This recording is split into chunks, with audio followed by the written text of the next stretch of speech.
Bon.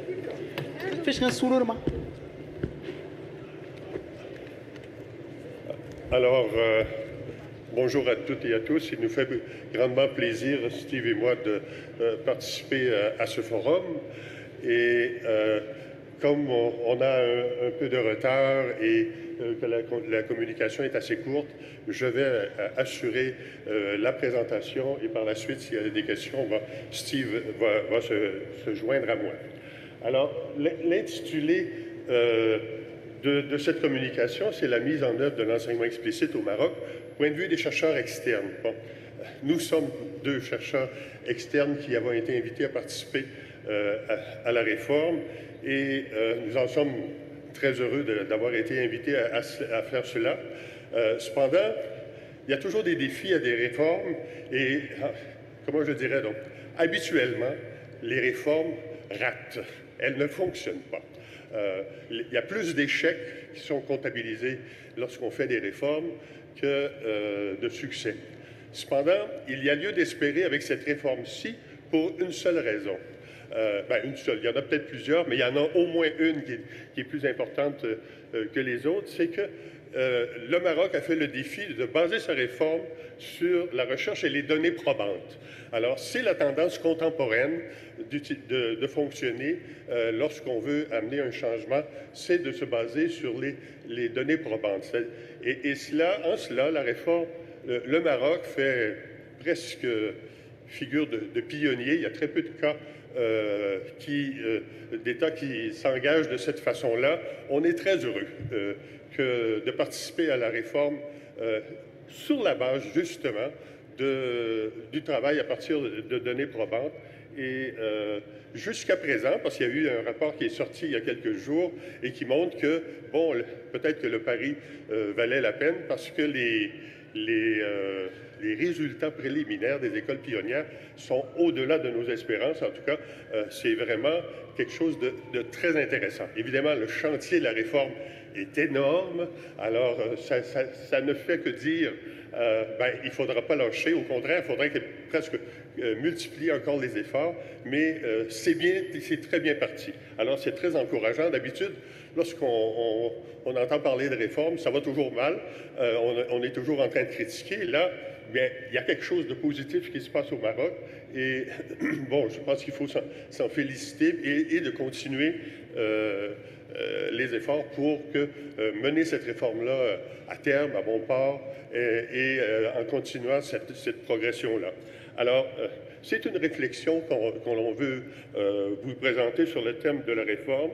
Ce n'est pas une étude savante, c'est simplement notre réflexion à partir de ce que nous avons constaté. Et on a tenté de mettre en relation ce qu'on a appelé le message et les messagers de la réforme. Alors, on va entrer dans le sujet et je vais vous expliquer à mesure ce que signifie le message et les messagers de la réforme. Alors, nous avons un petit plan ici qui est quand même, c'est 5 items, mais ça va être assez court quand même, la communication est courte. Alors, pourquoi réformer l'enseignement marocain? Bon, on va voir quelques données statistiques. On ne s'apesantira pas là-dessus parce que vous connaissez la situation nettement mieux que nous. Mais il faut quand même partir du motif premier de la réforme avec quelques données. La réforme qui a été proposée par le ministère et la prise de contact avec les chercheurs externes, c'est notre deuxième point. Le troisième point, c'est les défis et solutions proposés en ce qui concerne le message et les messagers de la réforme. C'est là, à notre avis, le cœur de notre présentation. Enfin, le quatrième point, quelques recommandations que l'on formule au sujet de la réforme pour la poursuite de la réforme, parce qu'on pense qu'il y a quand même des risques toujours qui sont à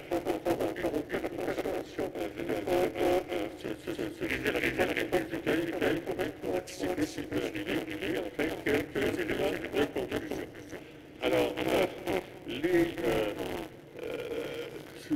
ce qui a amené la réforme, au fond, c'est le piètre état dans lequel l'éducation nationale se trouve. Alors, l'école publique est malmenée au Maroc depuis plusieurs années et les résultats des évaluations internes font état de, je dirais, de la faiblesse de la performance de l'école publique. Alors, que ce soit en ce qui concerne l'arabe, le français, les mathématiques, l'évaluation du programme PNEA 2019 qui renvoie au pourcentage des élèves avec un niveau satisfaisant, n'était en moyenne que de 30% des élèves du système public maîtrisent le programme à la fin du primaire. Ce n'est pas performant. Alors, il y a possibilité de faire nettement mieux que cela. Et surtout pour un pays comme le Maroc, là, qui n'est pas quand même qui a un niveau socio-économique le pire de la planète. Là, donc, il y a quelque chose qui doit être corrigé, à notre avis, et qui peut l'être, et qui, espérons, est déjà en processus. En tout cas, on a touché une corde sensible avec les écoles pionnières, et déjà, on sent qu'il y a quelque chose de positif qui se passe. Alors, pour la fin du primaire, ce n'est pas encourageant, ce n'est pas acceptable d'avoir une performance aussi faible. C'est encore pire au secondaire. Au secondaire, au fin de collège, que ce soit en arabe, en français ou en mathématiques, l'école publique ne dépasse pas le 9% des élèves qui ont un niveau satisfaisant. Donc, en moyenne, on dit 10% ici, peut-être tout avec les autres matières.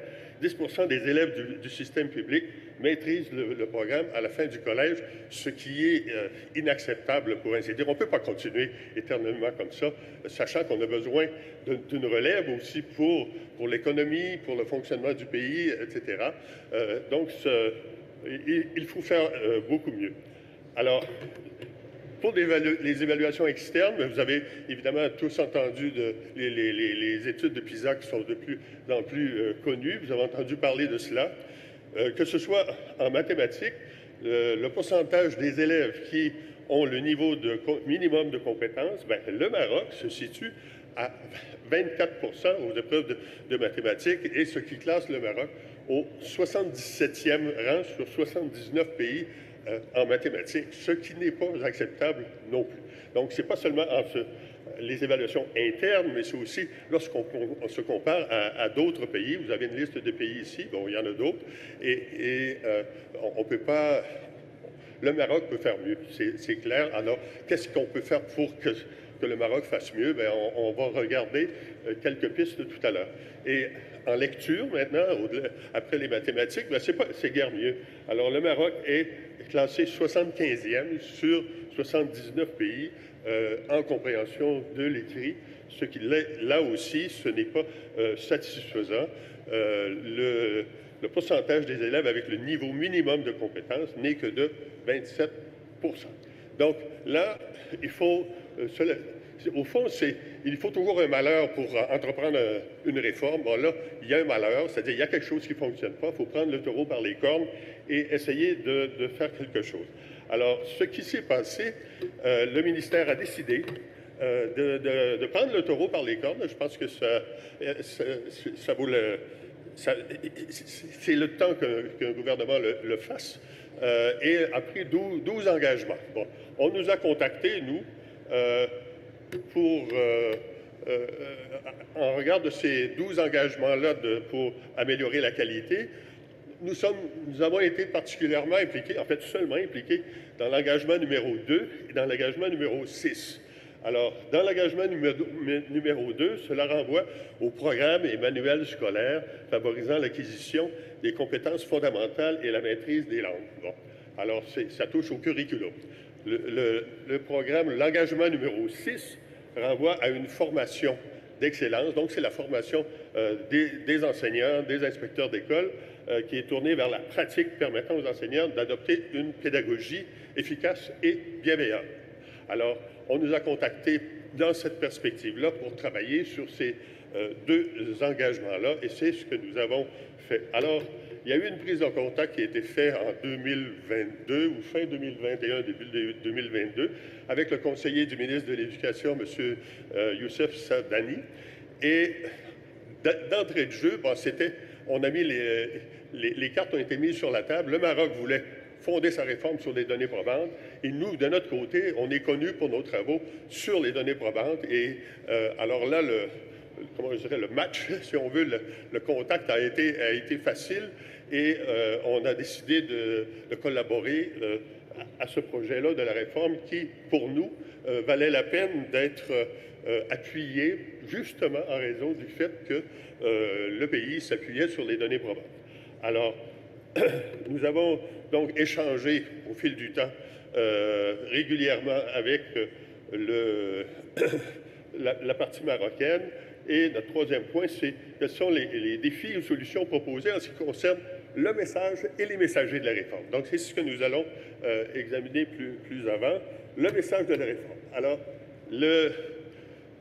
on a classé ça de la façon suivante pour que ce soit simple à comprendre. Bon, le message comprend le curriculum, c'est-à-dire ce qui est demandé aux élèves d'apprendre. Donc, le curriculum, c'est l'ensemble des contenus, des savoirs, des savoir-faire, des attitudes à transmettre par l'école. Or, les défis de ce curriculum-là, les problèmes qu'il posait, le curriculum qui était en vigueur, bon, il est surchargé, il y a de nombreux chevauchements, des redites, de manque de cohérence, un manque d'alignement, des objectifs flous, tout semble être mis sur le même pied, etc. Donc, le curriculum était problématique et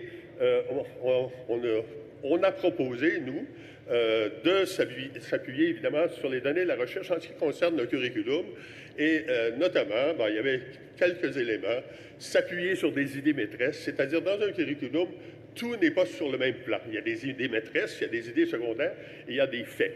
On n'est pas obligé de prendre autant de temps pour enseigner un fait, une date, par exemple, en histoire, qu'une idée importante, une idée générale qui explique un phénomène historique. Bon, alors, donc, dans un curriculum, on peut le structurer à partir d'idées maîtresses, d'idées secondaires et de faits particuliers. Donc, il y a une hiérarchisation des contenus. Il y a aussi dans un curriculum, pour les curriculums dits efficaces, au fond, fonctionnent sur la base d'objectifs terminaux par cycle, c'est-à-dire par matière et par degré. Donc, pour chaque matière, on a des objectifs terminaux et à chaque degré. Donc, que ce soit en français, en mathématiques, en histoire ou dans les autres disciplines, ce sont des éléments à prendre en compte et la recherche nous dit qu'il est préférable de fonctionner par matière et par degré avec des objectifs terminaux que d'utiliser des objectifs de cycle. Par exemple, au Québec, on a eu, dans une réforme, on avait divisé l'école primaire en cycles de 2 ans et il y avait des objectifs seulement à la fin de la 2e année du cycle. Ce n'est pas la meilleure façon de faire. On pensait que, tu sais, on veut toujours essayer d'améliorer, mais on ne réussit pas toujours parce qu'on ne s'appuie pas toujours sur les données probantes. Mais si on s'était appuyé sur les données probantes, on n'aurait pas structuré le curriculum à partir de cycles, mais plutôt à partir d'années ou de degrés. Bon.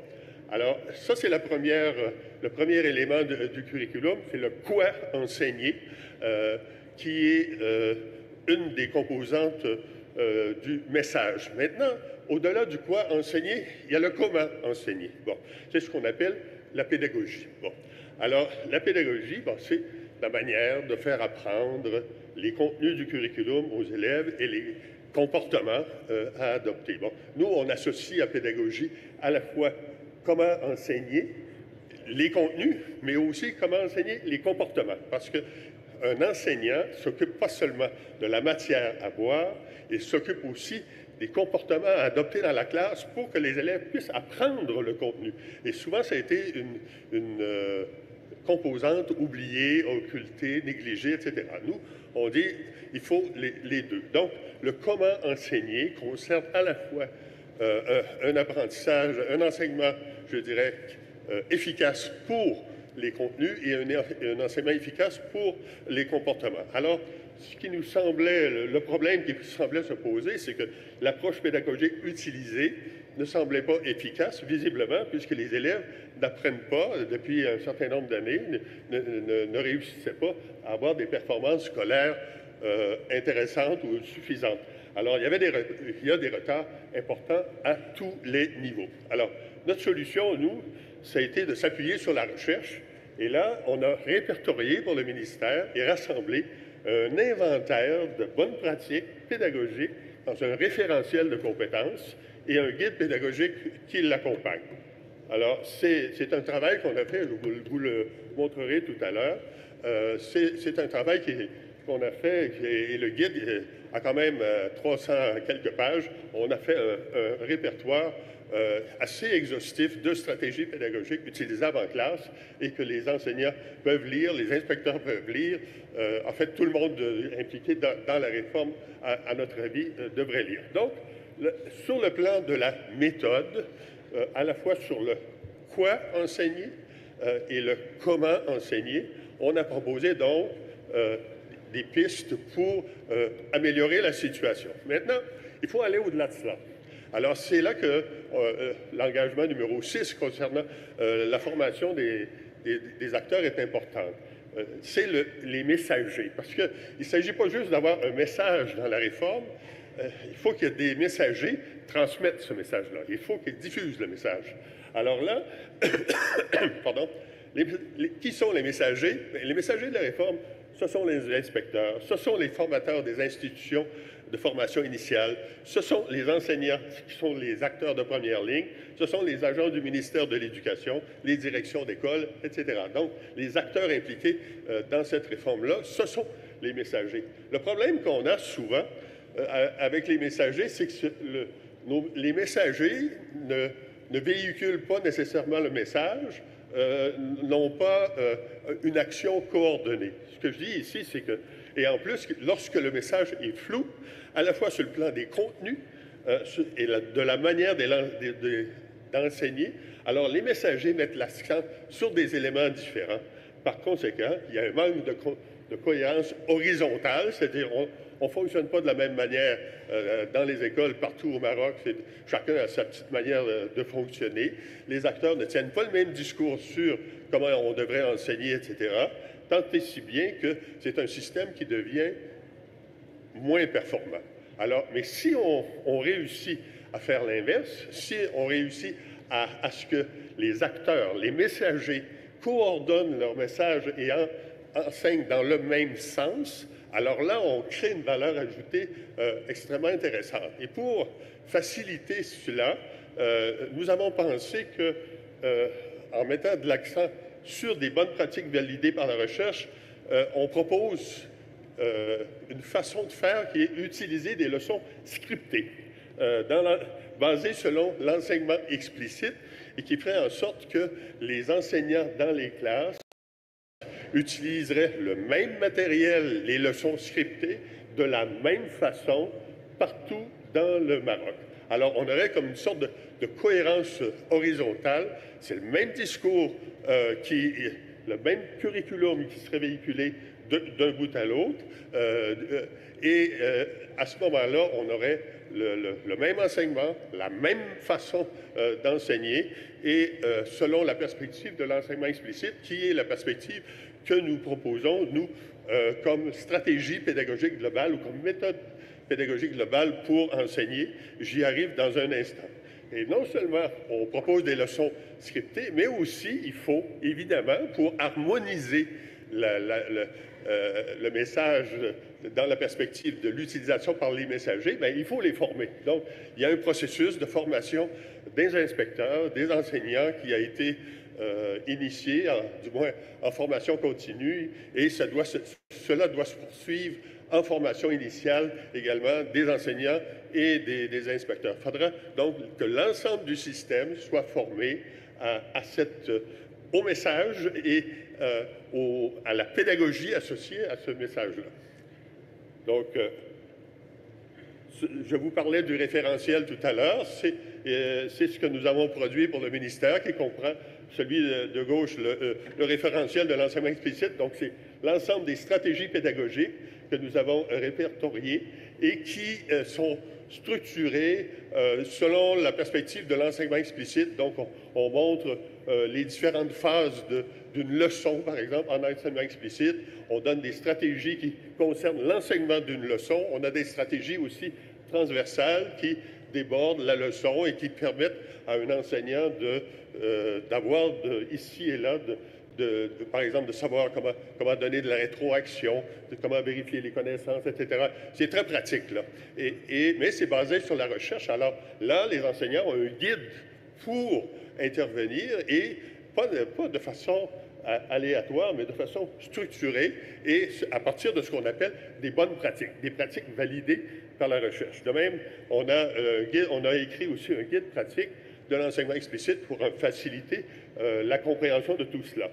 Alors, nos guides, le référentiel et le guide pratique de l'enseignement explicite, bon, on traite à la fois de la gestion du curriculum, donc ce dont on parlait tantôt, certains principes, au fond, établis par la recherche qui discutent de comment faire un curriculum de qualité, et aussi la gestion de l'enseignement, c'est-à-dire quand on fait une leçon, comment on procède pour faire la leçon, et la gestion de classe qui est trop souvent ignorée. Alors, comment on peut faire pour gérer la conduite des élèves. Les élèves, ils sont charmants, ils sont attachants, mais pas toujours. Il y a des fois, au fond, où il y a des écarts de conduite qu'on peut prévenir. Il y a d'autres fois aussi où il faut corriger des écarts de conduite, donc intervenir. Et là, ben, on montre comment faire.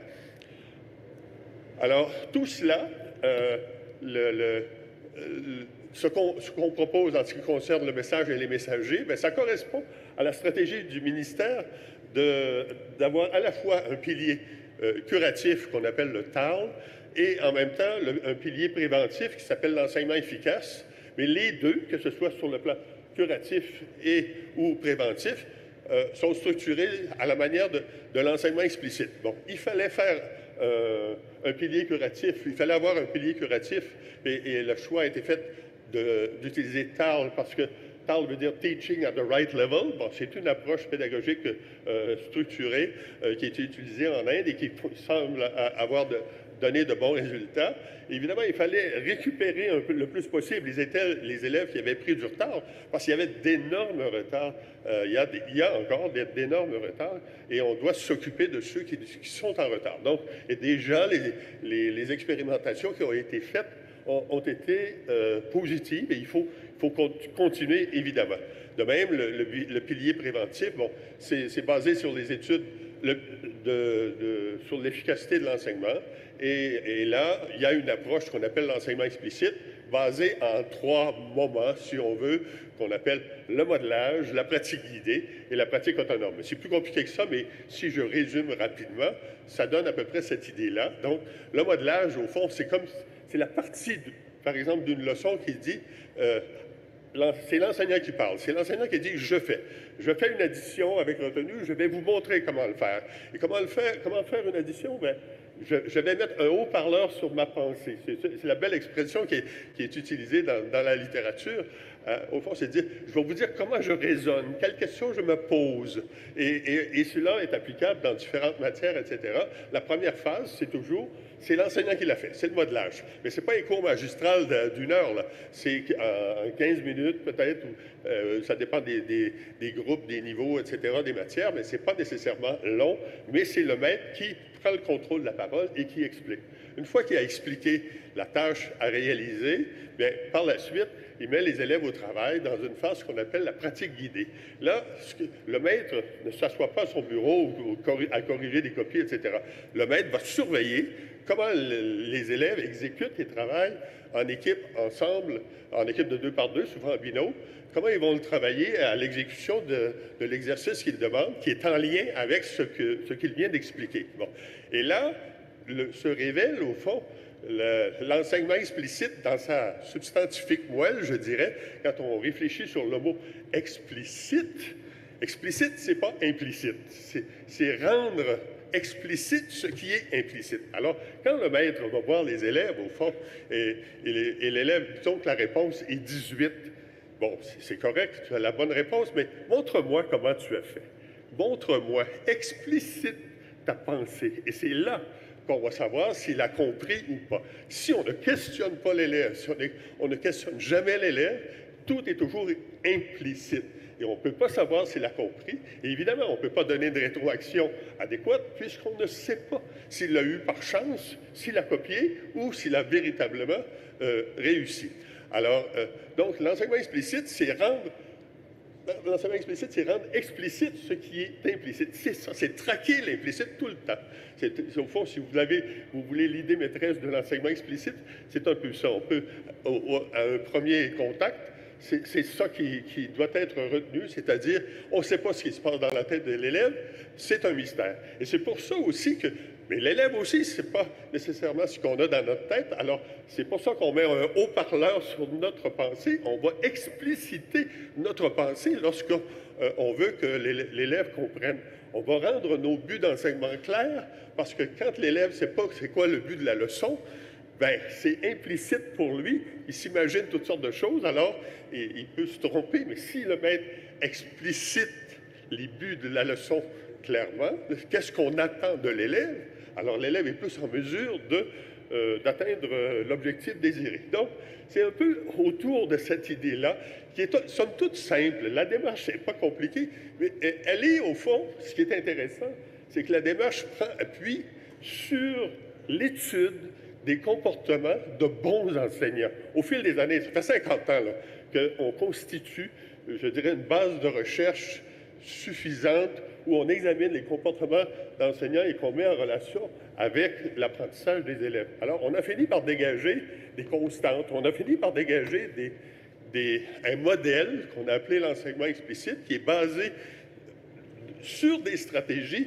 utilisées par des enseignants réels, dans des classes réelles, dans des contextes, dans divers contextes, pour l'enseignement de diverses matières. Alors, on a donc réussi à formaliser une méthode qui marche et qui a été validée de manière assez robuste, en tout cas, depuis des années. Donc, on a quelque chose de solide. Et c'est pour ça que lorsqu'on est arrivé au Maroc, on a dit, là, on a quelque chose, on sait que ça marche.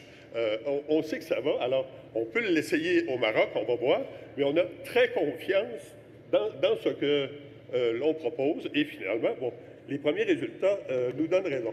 Alors, des recommandations, évidemment, pour la poursuite de la réforme tant primaire qu'au secondaire. Évidemment, ça a bien été au début, mais ça ne veut pas dire que ça va continuer à bien aller si on s'assoit sur nos lauriers et on pense que généraliser l'approche à des milliers d'écoles encore, c'est beaucoup, là. Alors, il faut donc poursuivre la réforme en se basant évidemment sur des interventions pédagogiques dont l'efficacité a été montrée, mais là, jusqu'à présent, on a une bonne base. Assurer l'implantation efficace des interventions proposées par le biais d'une formation et d'un accompagnement soutenu du personnel. Nous, on pense que ça est une clé fondamentale. Il faut former le personnel et l'accompagner. C'est important. Alors, et surtout que là, il s'en ajoute des milliers. Là.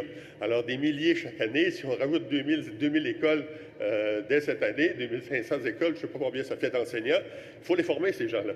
On a beau avoir des leçons scriptées, ça donne une idée, les leçons scriptées, mais il faut en comprendre l'esprit. Ça ne donne pas tout. Là. Alors, il faut aller plus loin que simplement la leçon scriptée. Il faut que les enseignants puissent être capables de jouer avec cela, de comprendre pourquoi c'est comme ça. Le sens de la démarche, c'est toujours du plus simple au plus complexe, etc. Donc, la formation et l'accompagnement doivent être maintenus, sinon même augmentés. Assurer le suivi de l'implantation des interventions proposées lors des formations. Les inspecteurs ont commencé à aller dans les salles de classe, faire du coaching, c'est vers ça que ça s'en va. Et c'est une façon extraordinaire d'améliorer, de faire en sorte que les enseignants s'approprient l'approche et l'exécutent mieux, au fond, aient de meilleures interventions, donnent une meilleure rétroaction. On peut comprendre la rétroaction, le principe, mais comment formuler une rétroaction adéquate à un élève qui nous dit comment il a réalisé une tâche, ça demande un certain temps. Là. Alors, il faut apprendre à faire ça. Et là, lorsqu'on est vu en train d'enseigner, on peut avoir quelqu'un qui peut nous donner, je dirais, un feedback, une rétroaction aussi sur notre façon de faire auprès des élèves. Évidemment, tout est fait sur la base de la mesure, de l'importance de la mesure. Alors, il faut toujours mesurer rigoureusement les effets des interventions sur les apprentissages des élèves et faire les ajustements nécessaires. Si on ne mesure rien, on ne sait rien. Alors, c'est en mesurant, en évaluant, qu'on voit où ça marche et où ça ne marche pas. Et parfois, ça peut très bien aller, je sais pas, dans une région, très mal dans l'autre. Ça peut mieux aller dans un degré scolaire que dans un autre. Alors là, on sait où, après ça, intervenir pour ajuster nos efforts, nos interventions. Et c'est dans ce sens-là qu'il faut donc assurer un monitorage et un suivi et faire les ajustements constants. Alors, en conclusion, l'idée maîtresse de la réforme marocaine, c'est s'appuyer sur les données probantes pour rendre le système plus performant. Cela implique une réorganisation du curriculum selon des principes validés. Ça, c'est le message. Le curriculum a été validé selon des principes de la recherche. Cela implique aussi la mise en place d'une approche pédagogique validée par la recherche, qu'on appelle l'enseignement explicite des contenus et des comportements. Cela implique aussi, enfin, la formation des acteurs, des messagers de la réforme dans tout le système et à tous les niveaux. Alors là, on a une formule gagnante. Il y a quelque chose d'important qu'on a circonscrit, à mon sens. Et si, bon, on maintient les efforts, on prend le temps de former les acteurs, moi, je pense que, à moins que le ciel nous tombe sur la tête, là, mais ça va bien aller. Alors, et je pense que comment je dirais donc? On a pris, dans cette réforme-là, on veut que ça marche. On a pris à cœur le dossier marocain. Alors ici, le référentiel de compétences a été... on en a fait un livre, on a saisi l'occasion, nous, à la suite de ça, pour écrire un livre qui a été publié au Québec. Là. Et en passant, il y a une librairie, on ne savait pas, il y a une librairie du Canada à Casablanca, où l'ouvrage, on nous a dit que cet ouvrage-là sur l'enseignement explicite était en vente, et même les autres livres qu'on a fait également sur l'enseignement explicite.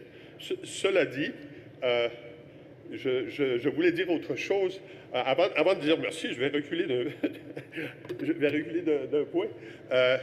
Je voulais dire, au fond, le Québec a fait une réforme au début des années 2000 et a manqué son coup. Bon. Et l'État s'est mêlé de pédagogie et s'est planté. Bon. Et pourquoi il s'est planté? Parce qu'il s'est mêlé de pédagogie, mais il s'en est mal mêlé au sens où il ne s'est pas appuyé sur des données probantes. Bon. Alors, il y a des gens qui ont dit l'État ne devrait pas se mêler de pédagogie. Nous, on pense le contraire. L'État doit se mêler de pédagogie, mais doit bien s'en mêler, et ne pas se mêler et tout en mêler. Alors, bien s'en mêler, ça veut dire, au fond, s'appuyer sur les données probantes lorsqu'il parle de pédagogie et lorsqu'il propose une réforme pédagogique comme celle-ci. Alors là, dans le cas présent, je pense que l'État a bien fait de se mêler de pédagogie, et plus encore, l'État doit s'en mêler pour faire en sorte que les acteurs soient incités à, je dirais, à diffuser adéquatement le message, les approches pédagogiques préconisées et les diffuser adéquatement. Donc, ici, je suis très optimiste en ce qui concerne cette réforme. Il y a des défis énormes et qui sont très, très présents, l'arrivée au secondaire, etc. Le nombre super important de classes encore pour le primaire, les quantités phénoménales d'enseignants à former, d'inspecteurs à former. Il y a de l'ouvrage, là. Mais il y a des bonnes graines qui ont été semées.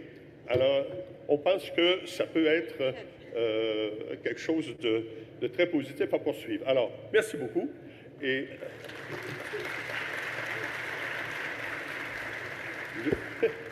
je n'ai pas calculé le temps, j'ai aucune idée du s'il reste du temps ou pas pour des questions. On aimerait bien, là, mais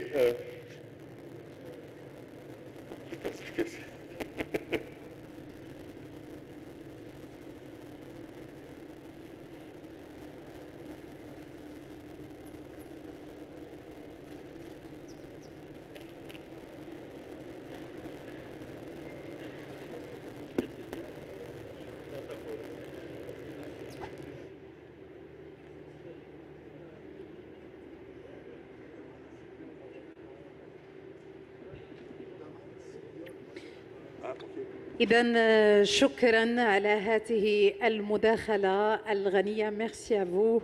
نواصل ضمن هذه الصبيحة في ثاني أيام المنتدى الوطني للمدرس. J'espère que vous avez fini votre intervention, c'est ça? Oui, mais s'il y a des questions, on écoutera des questions, mais s'il n'y a plus de temps, il n'y a plus de temps. Il n'y a plus de... temps. Oui, c'est ça, il n'y a plus de temps. Merci à vous. Mais c'était riche votre intervention. Merci à vous. Merci.